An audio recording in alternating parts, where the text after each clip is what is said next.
Tell me like what part of that area was giving him problems especially. Okay. It was actually specifically here. And this is actually the front of our joint. And it's actually, so this is specifically the hip joint. This specifically is a muscle called the obturator internus, which is actually the prime hip rotator when the hip is in full extension or if you're standing upright. And what can happen is if I turn the model around and you can see the inside of this muscle makes a sharp 90-degree angle with the pelvis, and it actually comes in and attaches to the side of the hip. It's actually one of the most important muscles that's responsible for bursitis of the hip.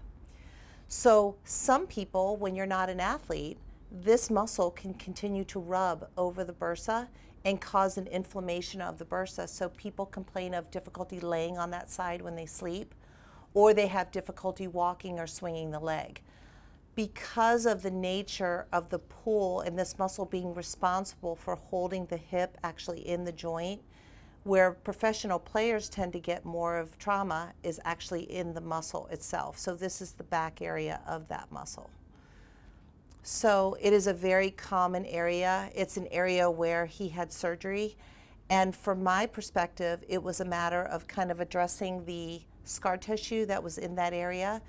Like I said, I did some dry needling techniques. I did some manual releasing in that area.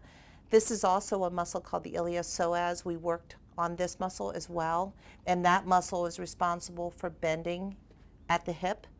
So this muscle was also very, very tight. And because when the obturator internus is compromised, the iliopsoas will kick in to try to compensate for that. So we had to work on that as well. So it was all a nature of working all these muscles throughout the entire hip and making sure everything is strong. He's got great hip mobility. And once the hip mobility is back to where it needs to be, then the whole system functions as a well-conditioned unit. You said before that he couldn't even lift his leg? No, he couldn't. He couldn't even turn his leg in and out. Wow.